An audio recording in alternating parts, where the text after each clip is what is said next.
I learned to be invisible in the Duke of Ashford's house, a shadow that moved through candlelit halls without disturbing the air. For 7 years, I cleaned his study every morning at dawn, my hands wiping dust from leather spines and polishing the mahogany desk where he wrote letters I was never meant to read.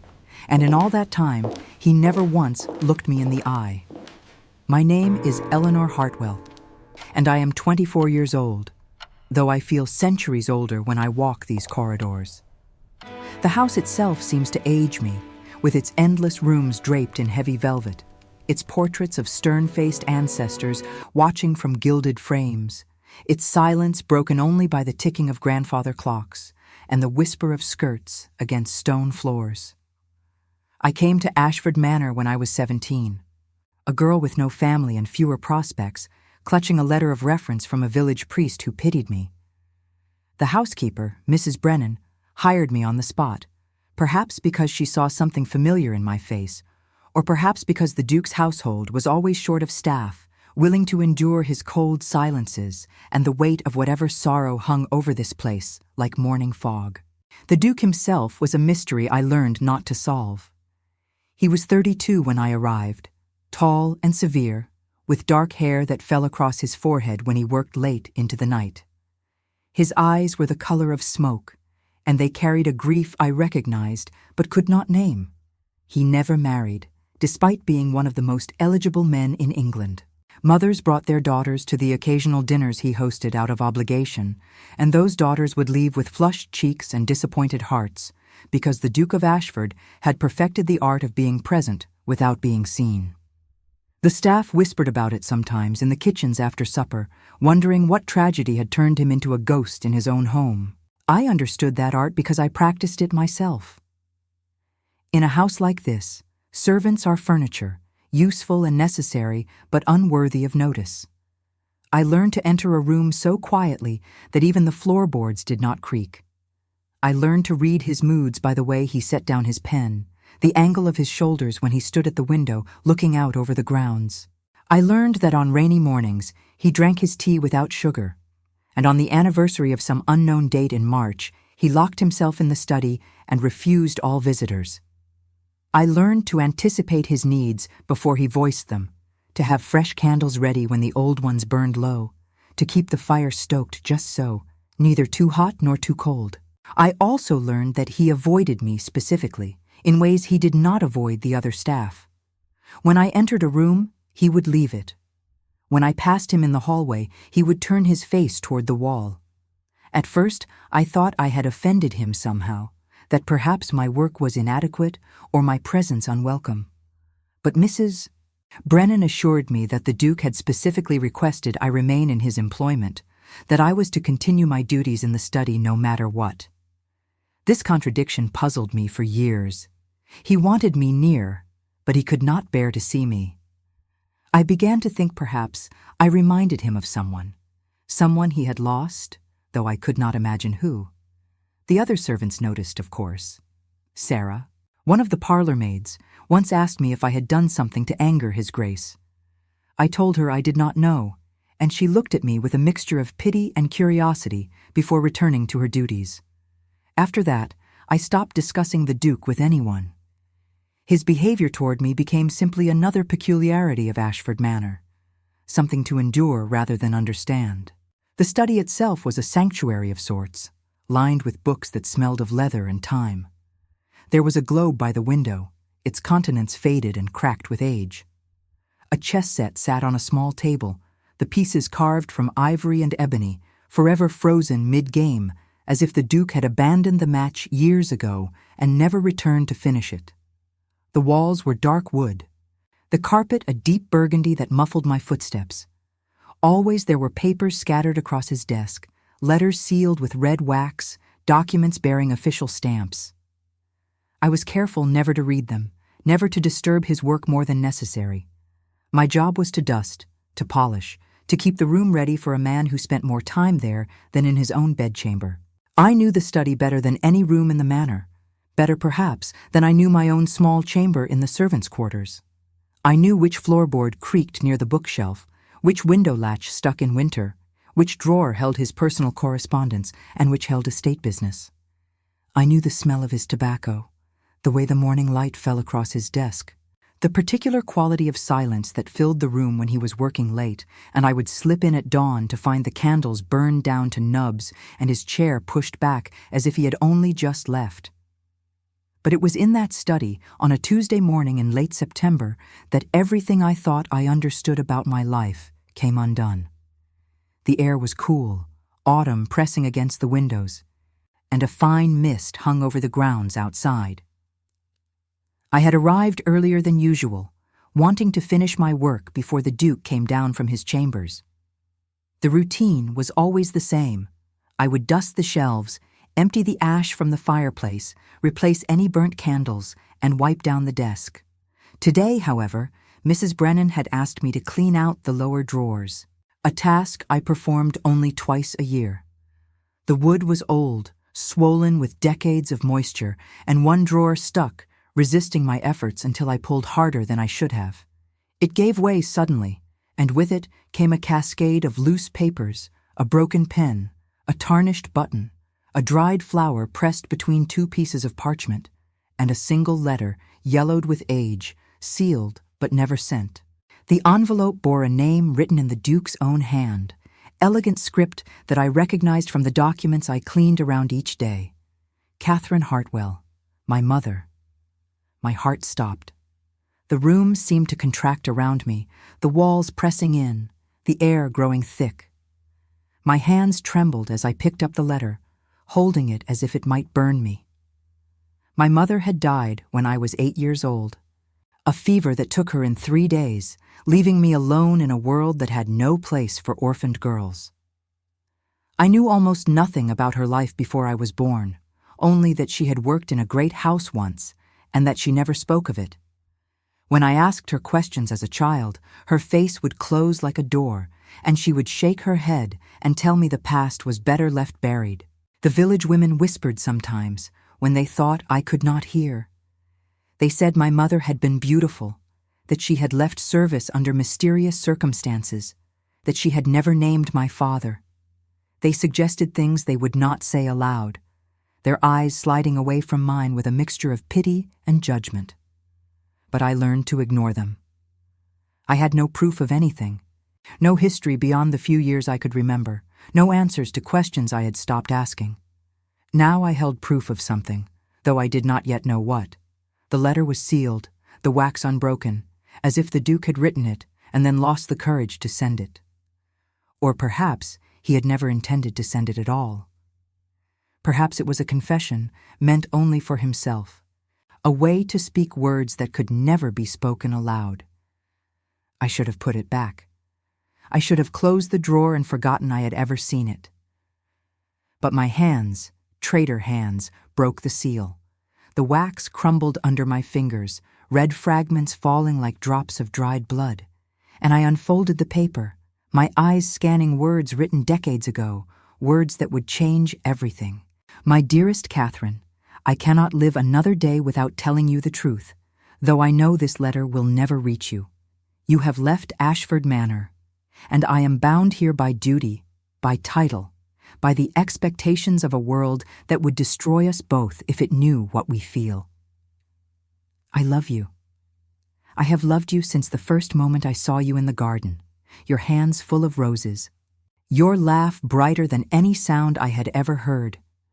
You were a maid in my father's house, and I was the heir to a dukedom, and the distance between us was greater than any ocean. But love does not care for distance, does it? Love is the cruelest gift, because it asks everything and offers nothing but the pain of separation.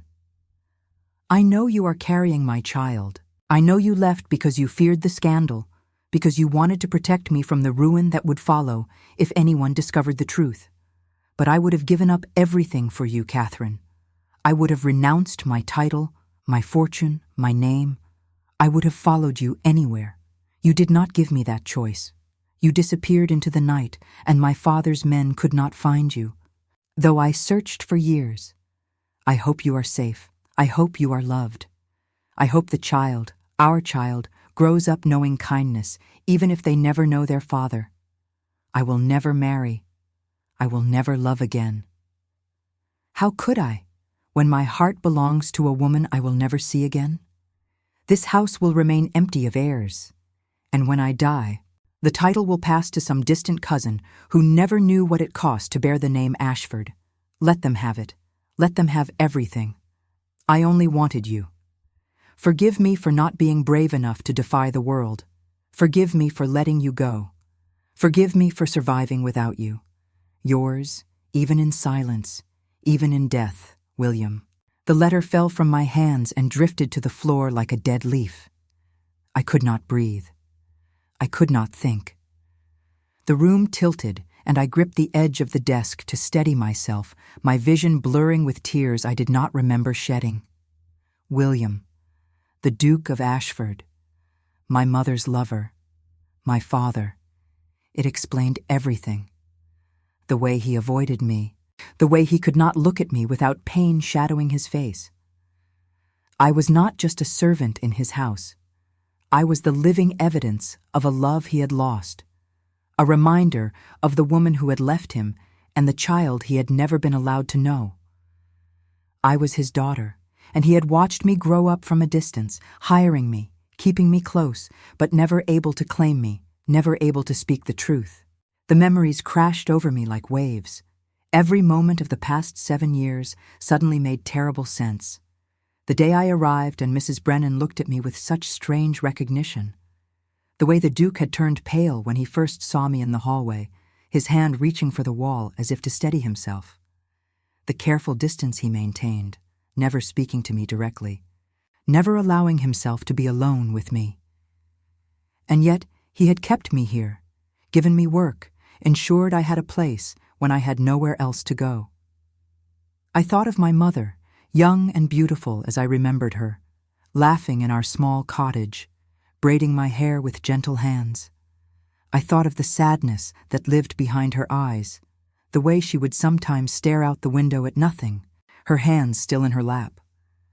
I thought of her final days, when the fever took her and she called out names I did not recognize, her mind wandering through a past she had never shared with me. Had she called for him? Had she regretted leaving? Had she loved him until the very end?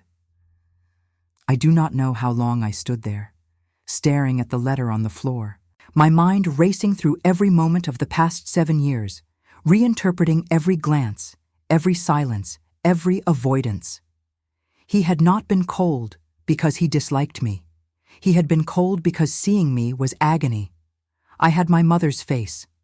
Mrs. Brennan had said it once, years ago, that I reminded her of someone who used to work here. I had dismissed it then, but now the words echoed with new meaning. I was a ghost he had created, a punishment he had chosen to endure. The door opened behind me, and I turned, my heart hammering, expecting Mrs. Brennan or one of the other maids. But it was him. The Duke stood in the doorway, still in his mourning clothes, his hair uncombed, his face pale as death. His eyes fixed on the letter lying at my feet, and I watched the color drain from his face, watched his hand grip the doorframe, as if the world had suddenly tilted beneath him. For the first time in 7 years, he looked directly at me, and I saw everything he had hidden, the grief, the longing, the unbearable weight of a love that had never died, and beneath it all, something else. Fear. He was afraid of me, of what I now knew, of what I might say or do. We stood there in silence. The truth between us like a chasm, neither of us knew how to cross. The clock on the mantel ticked, measuring seconds that felt like hours. Outside, a bird called, its song impossibly cheerful against the weight of the moment. I could hear my own breathing, ragged and uneven, could feel my heart pounding so hard I thought it might break through my chest. Then he spoke, his voice rough, breaking on the edges of words he had kept locked inside for so long. "Eleanor," he said, and my name on his lips sounded like a prayer, like a confession, like the beginning of something neither of us could stop. "I am so sorry." I could not find my voice to answer him. The words stuck in my throat like stones, heavy and impossible to move. The Duke stood in the doorway still, his hand gripping the frame so tightly his knuckles had gone white. He looked older suddenly, as if the secret he had carried for decades had been the only thing holding him upright, and now that it was exposed, he might simply collapse. I bent down and picked up the letter, my hand steadier than I expected, though my heart continued its wild hammering. I held it out to him, not knowing what else to do, and he stared at it as if I were offering him poison. For a long moment, neither of us moved. Then he stepped into the room and closed the door behind him, a gesture that felt both intimate and dangerous. We had never been alone together, not truly. He had made certain of that. "You read it," he said, and it was not a question. His voice was raw, stripped of the careful formality he used with everyone, even the servants, especially the servants. I nodded, unable to lie, unable to pretend I had not broken the seal, had not devoured every word, had not understood exactly what they meant. "Yes," I whispered, "I am sorry. I should not have." He shook his head, a bitter smile touching his lips. "No," he said, "perhaps you should have read it years ago. Perhaps we should have spoken of this the day you arrived. But I was a coward then, and I have remained one ever since." He moved past me to the window, keeping his distance, and I understood that even now, even with the truth between us, he could not bring himself to stand too close. He looked out over the grounds, his shoulders rigid, his hands clasped behind his back. The morning light fell across his face, and I saw the lines there, the marks of years spent carrying a grief too large for one person to hold. "Your mother," he began, then stopped, as if the words themselves hurt him. "Catherine. She was the most extraordinary woman I have ever known. She came to Ashford Manor when she was 19. My father hired her as a parlor maid. I was 23, fresh from university, full of arrogance and ignorance about the world. I thought I understood everything. I understood nothing." He paused, and I held my breath, afraid that if I moved or spoke, he would stop, would retreat back into silence. But he continued, his voice low and distant, as if he were speaking to himself rather than to me. "I saw her in the garden one morning. She was cutting roses for the dining room, singing to herself, some old song I did not recognize. The sun was in her hair, and she looked up and saw me watching, and she smiled. It was not a servant's smile, careful and deferential. It was genuine, warm, as if she saw me as a person rather than a title. I fell in love with her in that moment, though I did not know it yet. I was too foolish to recognize love when it stood before me." His voice caught, and he turned from the window to look at me fully for the first time. The resemblance must have been unbearable for him. I had her eyes. Everyone said so. Green with flecks of gold. I had her dark hair, the same stubborn curl that refused to stay pinned. I had her small hands, her narrow shoulders. I was a living portrait of the woman he had lost. "We spoke whenever we could," he continued. "In the gardens, in the library when she came to dust, in the hallways late at night when everyone else was asleep. She was intelligent, Eleanor. She read everything she could find, taught herself French from books in the library. She had opinions about politics, about literature, about the world. She challenged me. She made me think. And somewhere in those stolen conversations, I stopped being the Duke's son and she stopped being a maid, and we were simply William and Catherine, two people who had found something rare and precious. I wanted to ask him so many things. How long had they loved each other? How had they kept it secret? What had happened to drive my mother away? But I remained silent, letting him tell the story in his own time, in his own way.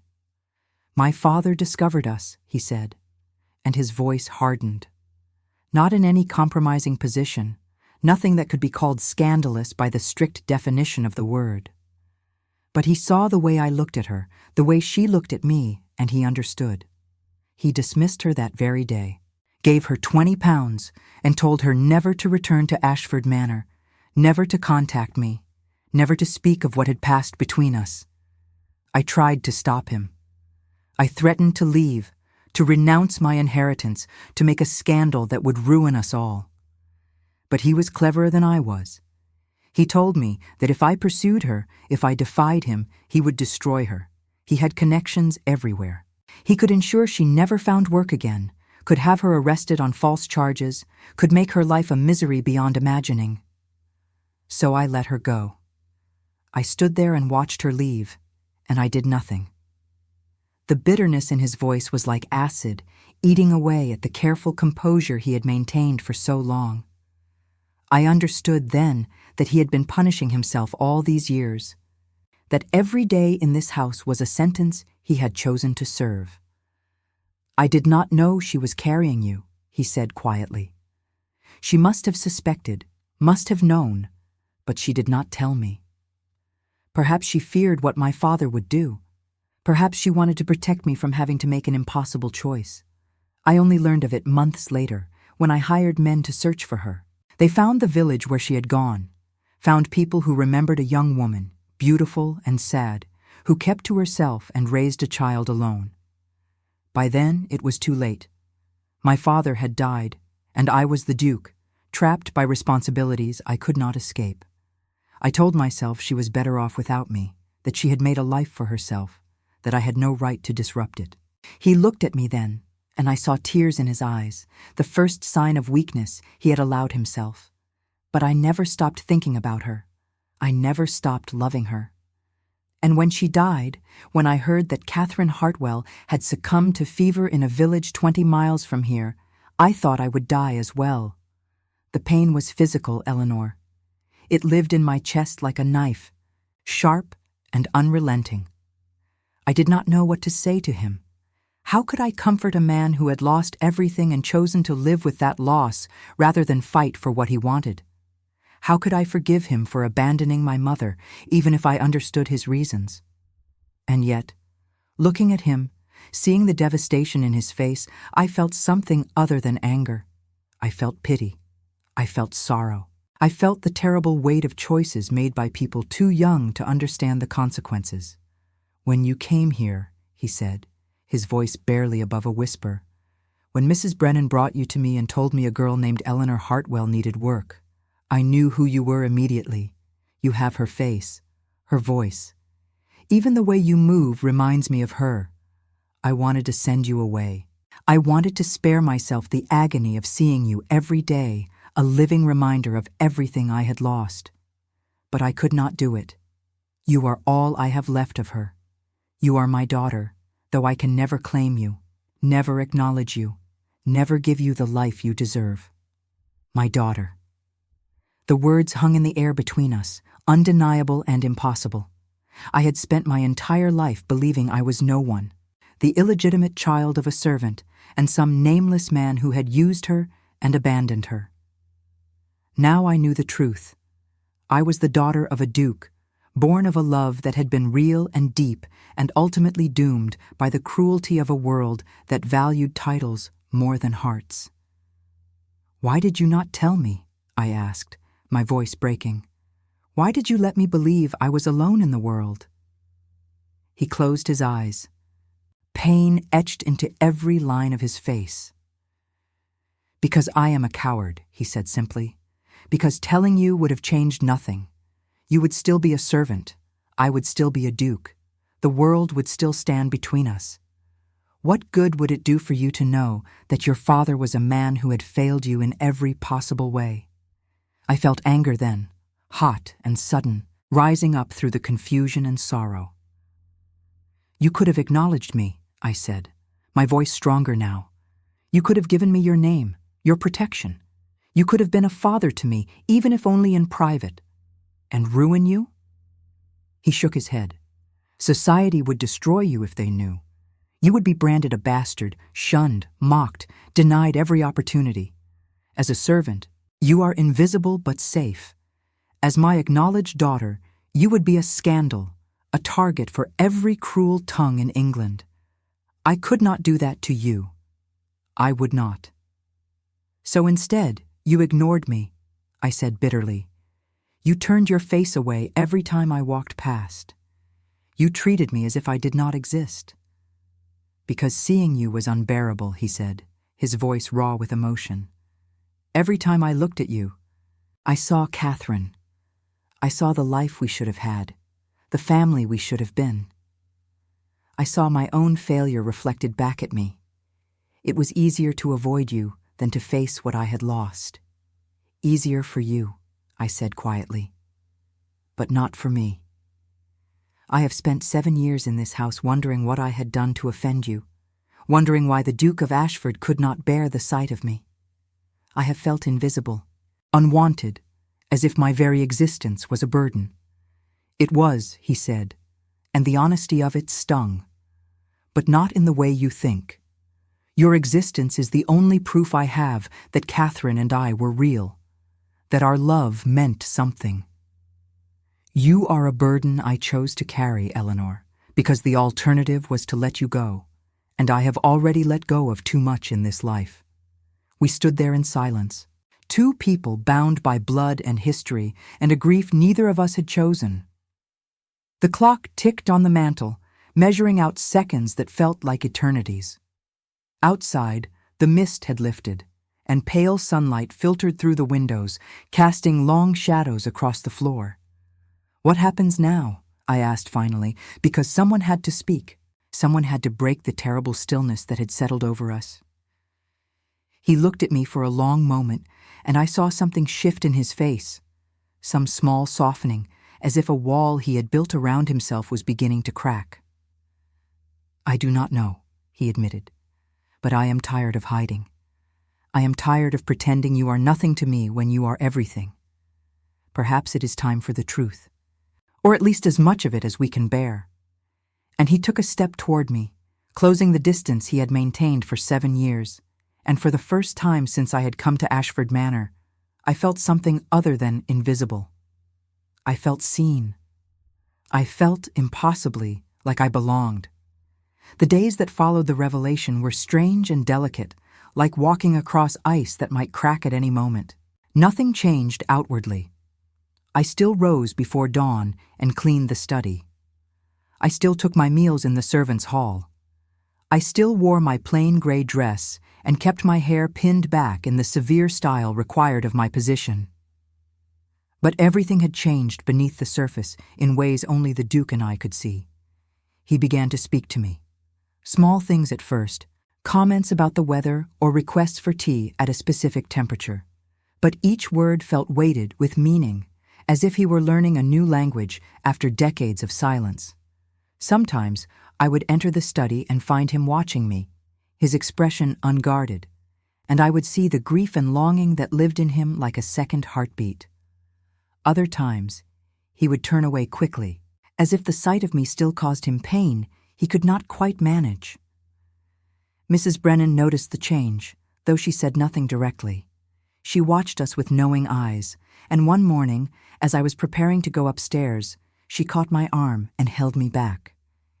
"You have his eyes," she said quietly. "I always knew, from the moment I hired you, but it was not my place to say." I stared at her, shocked. "You knew?" She nodded. "I worked here when your mother did. I saw the way they looked at each other, the way he followed her with his eyes whenever she was in a room. And I saw what it did to him when she left. He was a young man then, full of fire. After she was gone, he became a ghost. When you arrived, I thought perhaps it would give him some peace, having you near, but I think it only made the loss sharper." "Why did you not tell me?" I asked, echoing the question I had asked the Duke.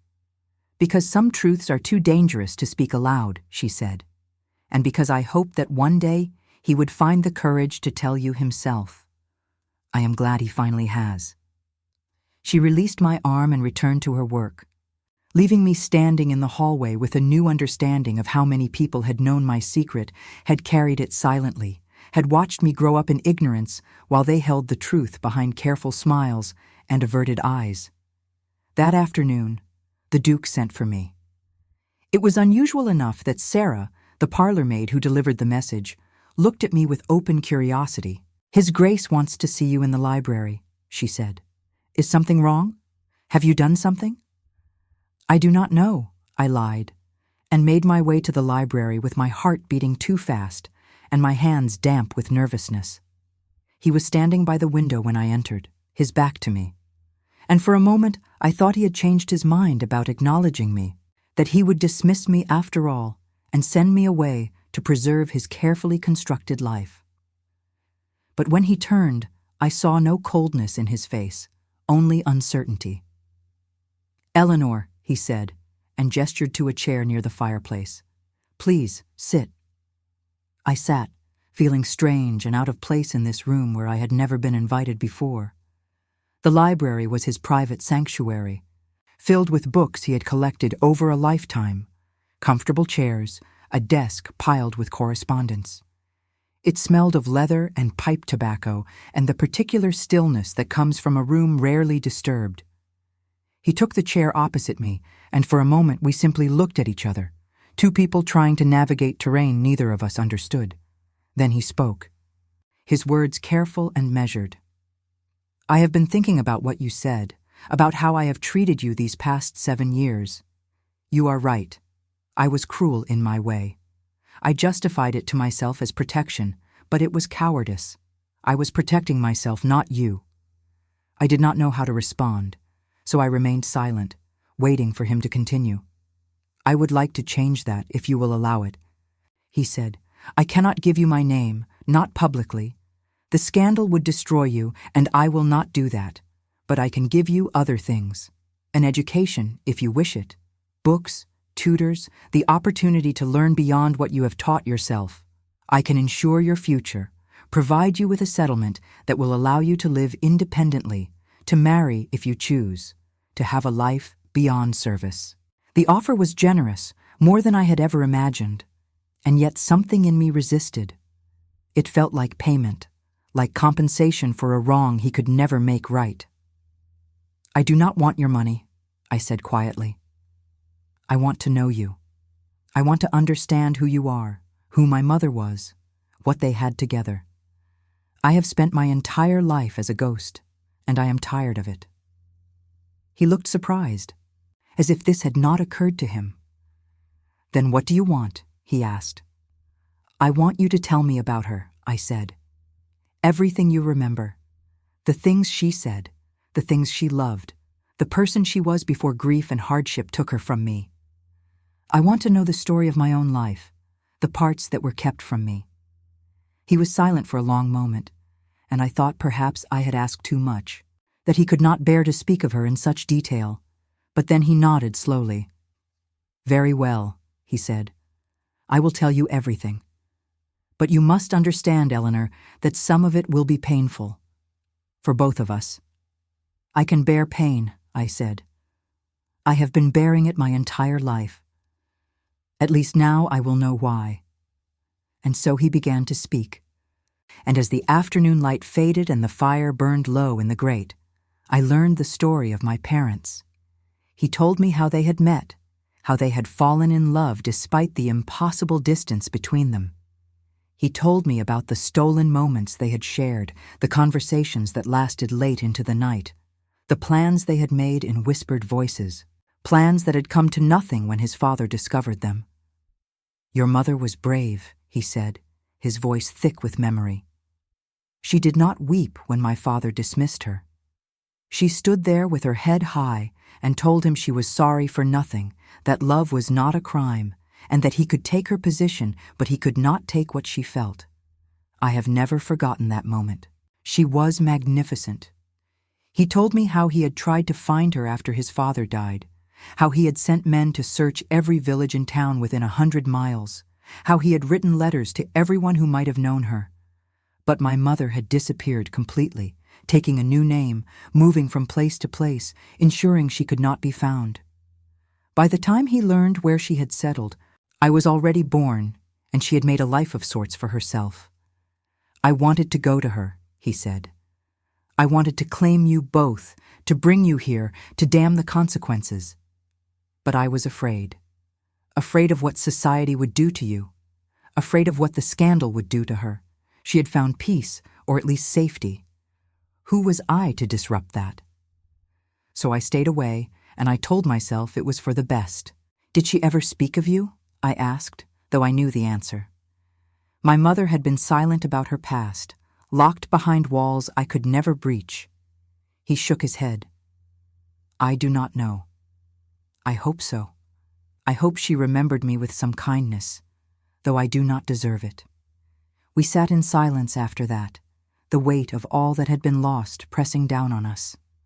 I thought of my mother, young and in love, forced to choose between her heart and her survival. I thought of the Duke, trapped by duty and fear, watching his life narrow into something small and cold.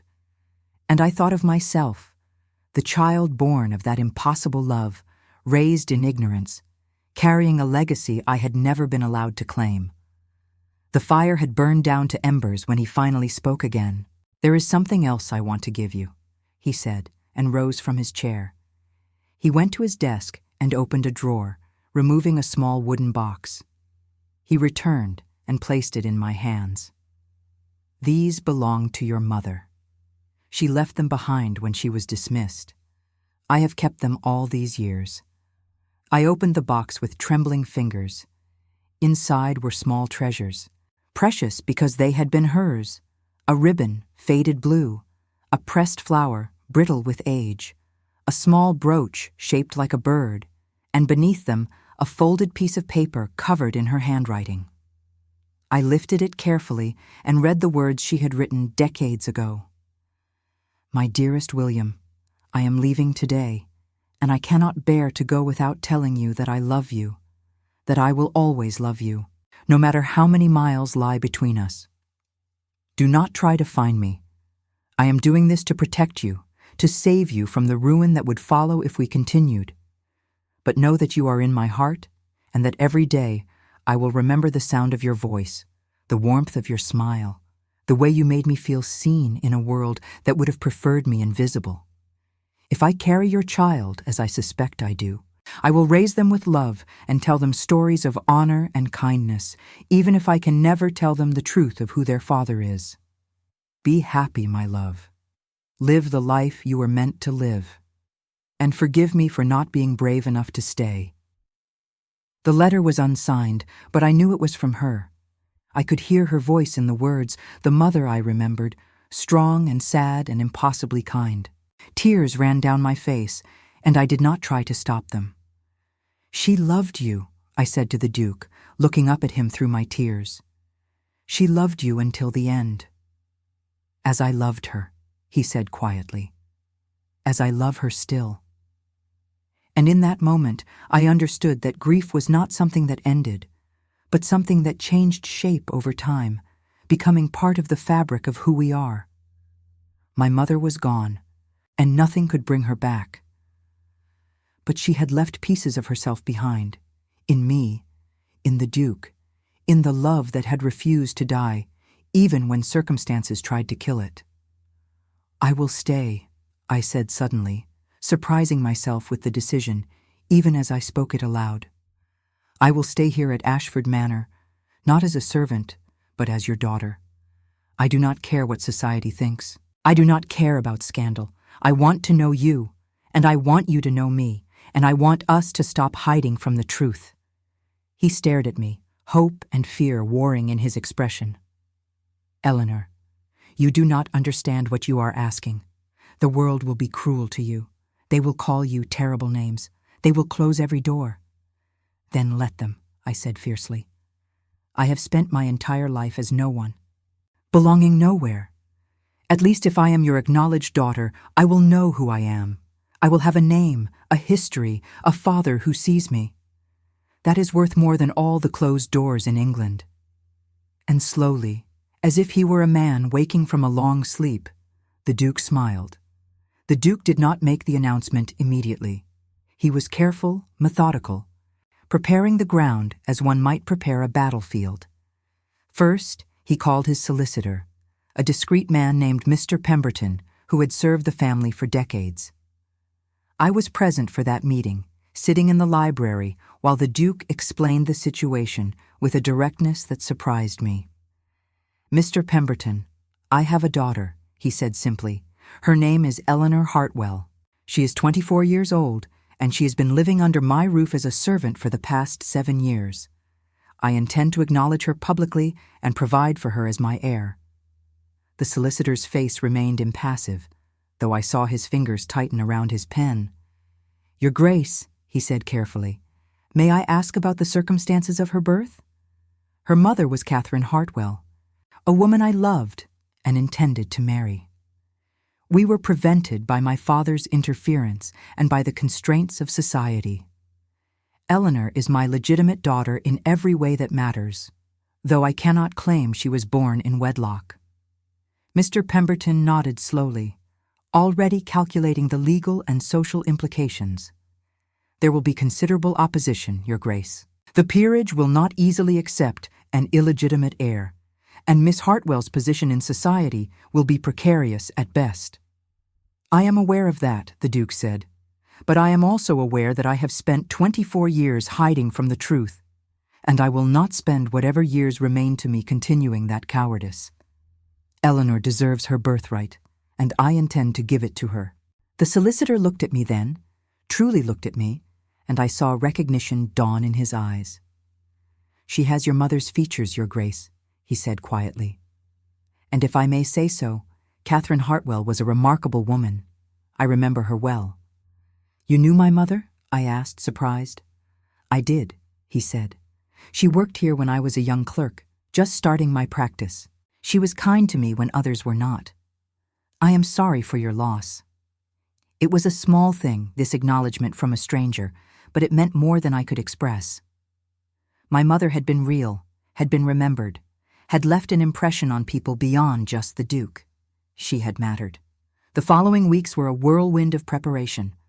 The Duke moved me from the servants' quarters to a proper guest room, then to a suite of rooms that had belonged to his mother before her death. Mrs. Brennan supervised the transformation with quiet efficiency, and if the other servants whispered about my sudden elevation, they did so out of my hearing. A dressmaker was summoned from London, and I was measured and fitted for gowns I had never imagined wearing, silks and velvets in colors that made me feel like someone else entirely. "You must look the part," the Duke explained when I protested the expense. "Society will judge you by your appearance first and your character later, if at all. We must give them no excuse to dismiss you as some common fortune hunter." "But I am common," I said. "I have spent my entire life as a servant. I do not know how to be a lady." "You will learn," he said firmly. "And you are not common, Eleanor. You have never been common. You simply did not know who you were." He hired a woman named Mrs. Caldwell to teach me the intricacies of proper behavior.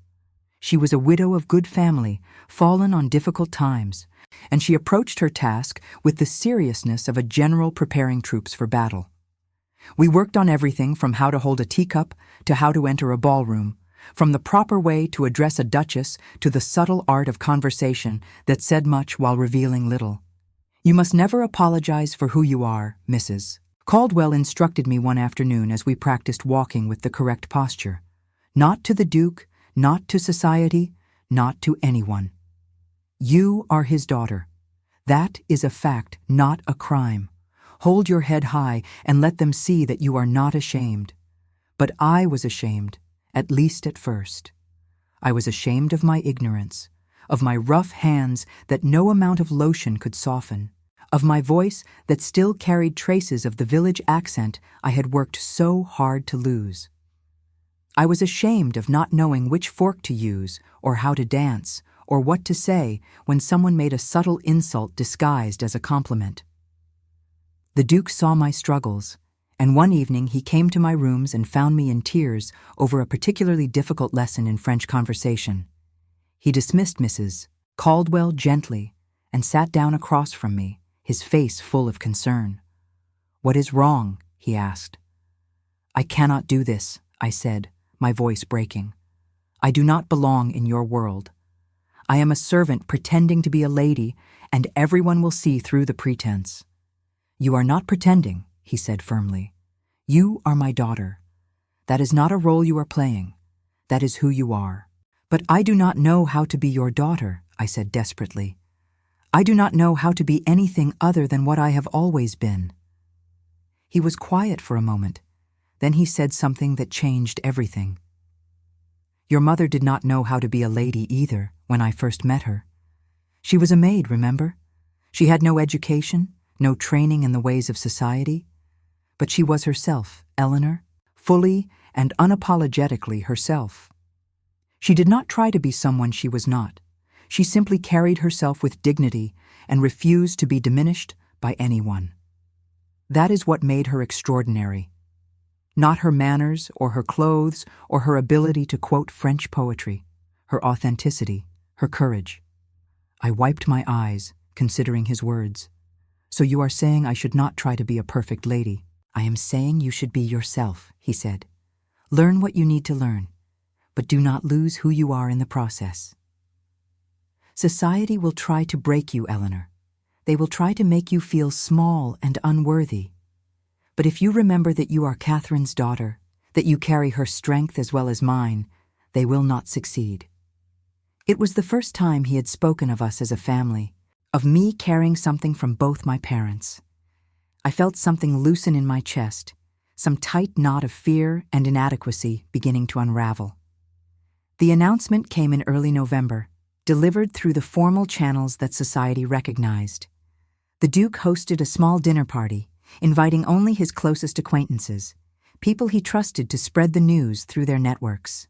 I dressed in a gown of deep blue silk, my hair styled in the current fashion, and descended the stairs to meet them with my heart pounding so hard I thought it might burst.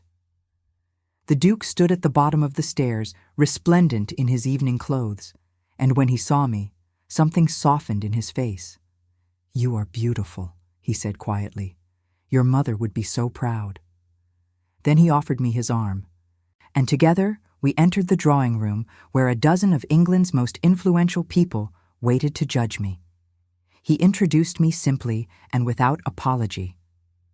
"This is my daughter, Eleanor Hartwell," he said, his voice carrying across the room. "She is the child of a woman I loved deeply and whom circumstances prevented me from marrying.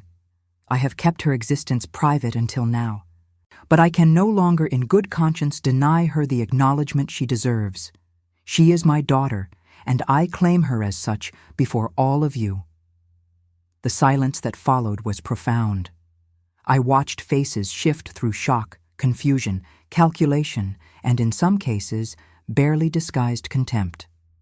Lady Pemberton, a formidable dowager who wielded considerable social power, was the first to speak. "Your Grace," she said carefully, "this is most irregular." "I am aware," the Duke replied calmly. "I am also aware that I care very little for what is regular when it comes to my own daughter. She is here, she is real, and she will be treated with the respect due to her position as my acknowledged child." Lady Pemberton looked at me then, her sharp eyes taking in every detail of my appearance, searching for flaws she could exploit. I met her gaze steadily, remembering what the Duke had said about my mother's courage, and refused to look away. Something shifted in the old woman's expression. She rose from her seat and crossed the room to where I stood. "Miss Hartwell," she said, and her voice was not unkind. "You have your father's eyes, and if I am not mistaken, your mother's spirit. I knew Catherine Hartwell briefly, many years ago. She was a woman of uncommon grace. I hope you carry that grace within you as well." I curtsied, the gesture one of the few things Mrs. Caldwell had managed to drill into me. "Thank you, Lady Pemberton," I said. "I hope to honor both my parents through my actions." "See that you do," she said, and returned to her seat. But the danger had passed. If Lady Pemberton accepted me, others would follow, at least outwardly. The dinner that followed was an exercise in careful navigation. I spoke little, listened much, and tried to remember everything Mrs. Caldwell had taught me about which topics were safe and which were dangerous. The Duke remained close, intercepting any conversation that might have turned hostile, steering the evening toward neutral ground. Afterward, when the guests had departed and we stood alone in the drawing room, He turned to me with something like wonder in his face. "You were magnificent," he said. "I was terrified," I admitted. "That is what made you magnificent," he said. "You were terrified, and you faced them anyway. That takes courage, Eleanor. More courage than I had at your age." We stood there in the quiet house, father and daughter, both of us changed by what had happened. The announcement had been made. There was no going back now. Whatever society decided to do with the scandal of my existence, we would face it together. For the first time in my life, I felt like I belonged somewhere. Not as a servant, not as an invisible ghost haunting the halls, but as someone real, someone seen, someone claimed. The Duke's daughter, Catherine Hartwell's child, myself. And that night, as I lay in my new bed, in my new rooms wearing my new nightgown, I thought of my mother and hoped she could see what had become of the baby she had carried into exile all those years ago. I hoped she knew that her love had not been wasted, that it had created something that endured beyond her death, beyond the Duke's grief, beyond all the years of silence and separation. I hoped she knew that I had finally come home. The winter that followed my acknowledgement was both the most difficult and the most joyful period of my life. Society, as the Duke had warned, was not kind. Some families welcomed me with genuine warmth, moved perhaps by the romance of the story or by respect for the Duke's position. But others turned their backs entirely, making it clear that no amount of wealth or title could erase the stain of illegitimacy from my name. I learned to navigate the subtle cruelties of the drawing room, the whispered comments that stopped when I entered, the invitations that never arrived, the young women who would not meet my eyes. But I also learned that I was stronger than I had believed. Each slight made me more determined. Each insult sharpened my resolve to prove that I was worthy of the name I now carried. The Duke stood beside me through all of it, his presence a constant shield against the worst of society's judgment. He taught me about the estates I would one day inherit, taking me through account books and property deeds, treating me not as some ornamental daughter, but as his true heir.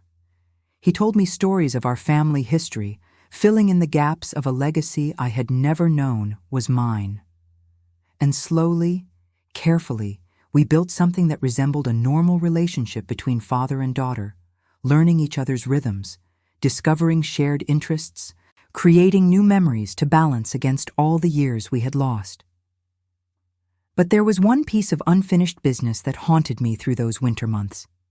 In all the letters and documents the Duke had kept, in all the stories he had told about my mother, there remained one mystery he had not addressed. Where was she buried? I had been too young when she died to remember the funeral, too poor to afford a proper headstone. My mother's final resting place was unknown to me, and that absence felt like a wound that would not heal. I asked him about it one evening in late February as we sat by the fire in the library. The room had become our sanctuary, the place where we spoke most honestly, where titles and expectations fell away, and we were simply two people trying to understand each other. "I do not know," he admitted, and the pain in his voice was raw. "I searched for years, but the village where she lived kept poor records, and the church graveyard was unmarked beyond the oldest stones. By the time I learned she had died, months had passed. I sent men to find her grave, but they returned with nothing. I have carried that failure with me ever since." "We could search again," I said quietly. "Together, this time." He looked at me, hope and hesitation warring in his face. "Do you think we could find her after all these years?" "We have to try," I said. "She deserves to be remembered properly. She deserves more than an unmarked grave in a forgotten corner of some country churchyard."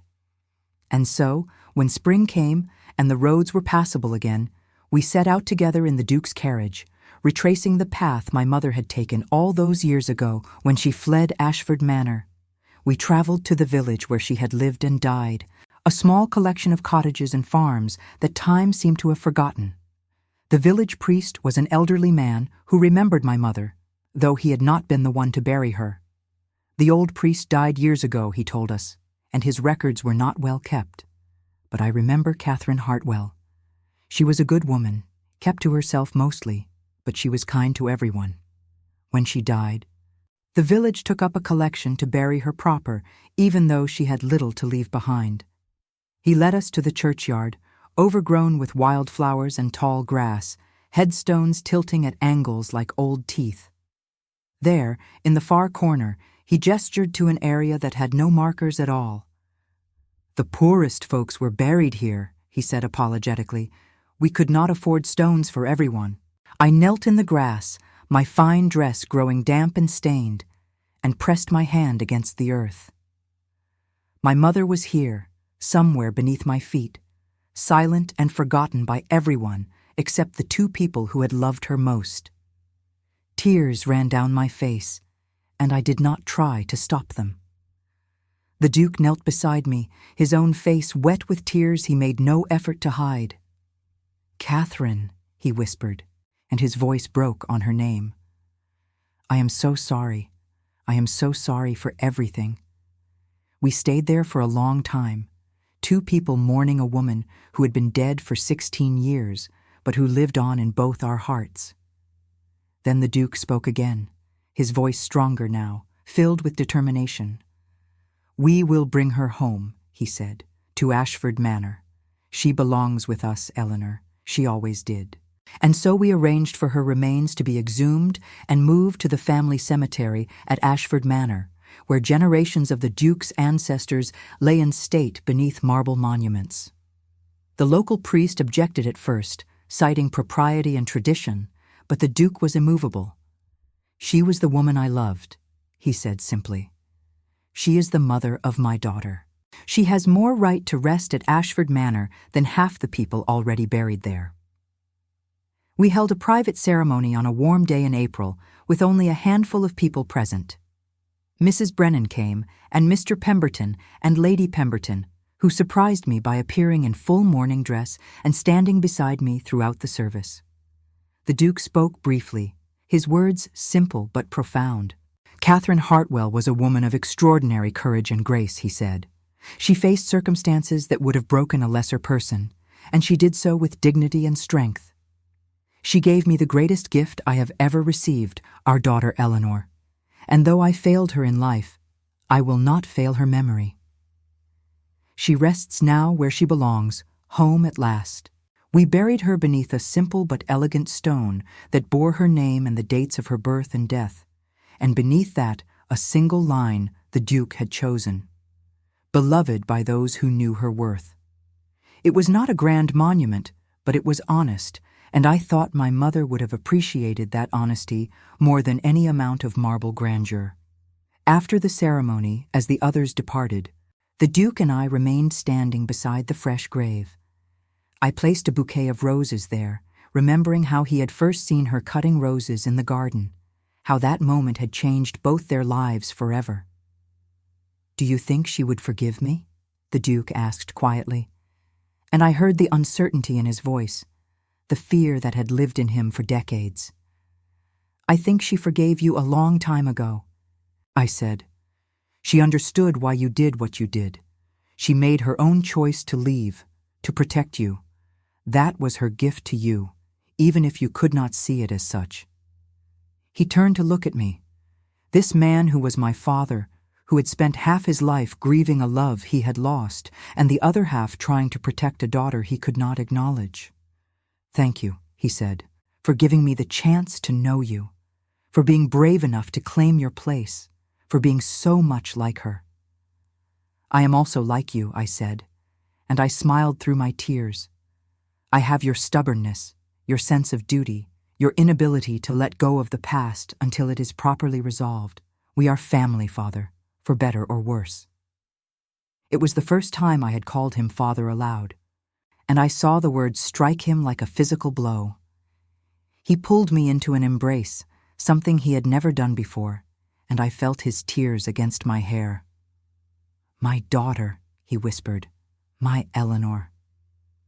The months that followed brought their own challenges and triumphs.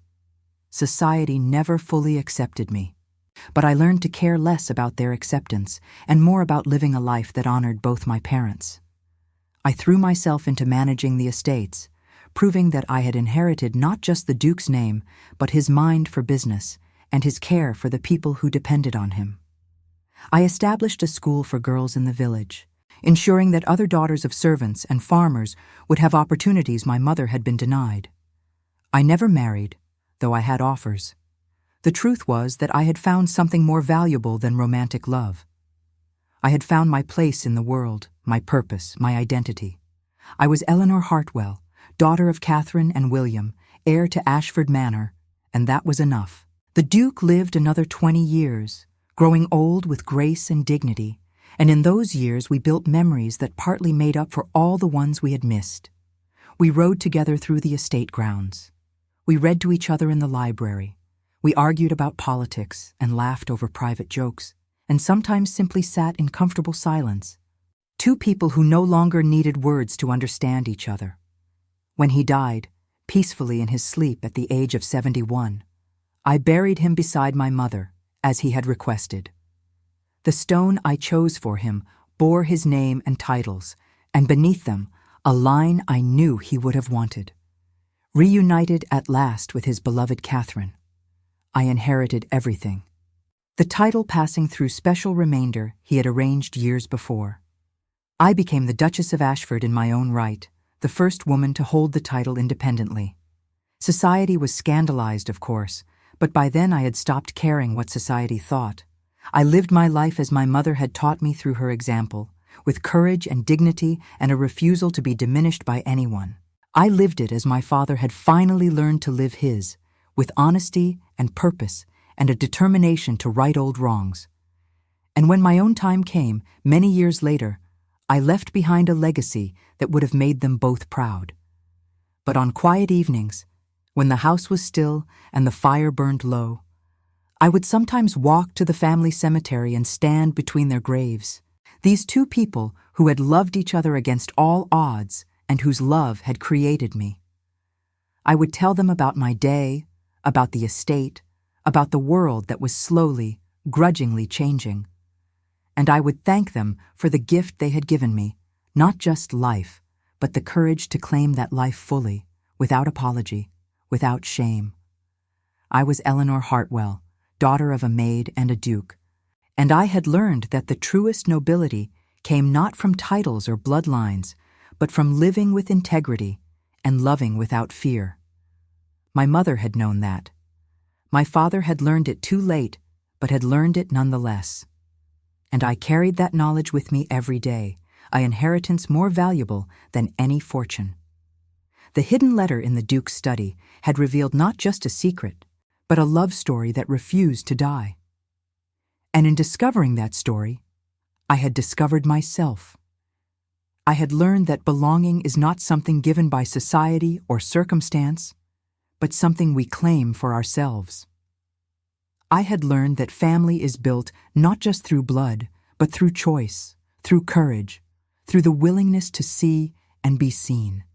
And I had learned that love, real love, never truly ends. It transforms, evolves, finds new expressions across generations. My parents' love lived on in me, in the life I built, in the choices I made, in the way I refused to hide in shadows or accept less than I deserved. They had given me everything, and I had finally, fully accepted the gift.